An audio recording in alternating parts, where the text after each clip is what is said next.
Land banking is different from land flipping. Land flipping is I am buying, I want to sell immediately. But land banking, you are keeping over a period of time for the appreciation to increase, for the land to increase in value. Good day to you. I'm Peter Yorinde. In this video, we'll be talking about why land banking is the secret wealth code for the rich. And you see, to get a better understanding, I would like to start by defining what land banking is. Basically, land banking is just that you buy a piece of land. It involves you buying a piece of land, keeping it, and then waiting to sell it at a later time. That is, you buy, you keep, and then after waiting, you sell at a later time. I would try to explain the characteristics of this land banking, and because that is where the wealth code lies for the rich. Now, first, land banking involves that you buy a piece of developing land, not a land that has been developed. Now, what do I mean by developing land? I'm trying to say that a land that has potentials. For example, there are a lot of regulations coming into place, there are a lot of infrastructures coming into place, and then you're able to predict that in the nearest future, this place will be very developed. So you buy a piece of land ahead of that time, you predict, and then you buy. And at that time, it is usually at a cheap price. So you buy at a cheap price, you keep it, wait until the land appreciates.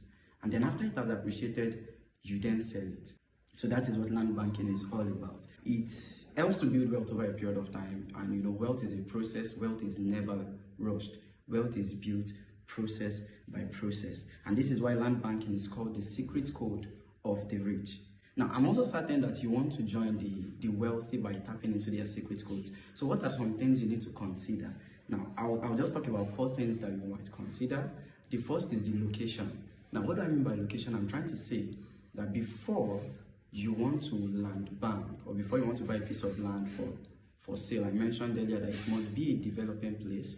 Now, you need to understand if there are some government projects that will be coming there. You need to try to look at the infrastructure. You are trying to calculate and analyze the development of the area. So if you see that it's an area likely to develop, and it is easy to know by just knowing some government projects that will be coming into place and how. So if the location is good, if it is prone to development, it is a very good place to buy. You can buy it. The second thing I'll talk about is the documentation. I won't talk much on this, but make sure that any piece of land you're getting, any piece of property you're acquiring in Nigeria has proper documentations. You need to get all documentations complete.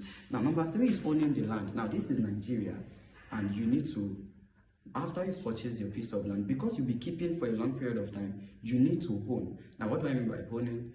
You can just set up a perimeter fencing, or you can have corner pieces, or you can just have a small hut house or a wooden house on your land, just to show that it is occupied by someone. Do you understand? So you need to own the land after buying the land, after making sure that you have your documentations complete. That's just like a 2-factor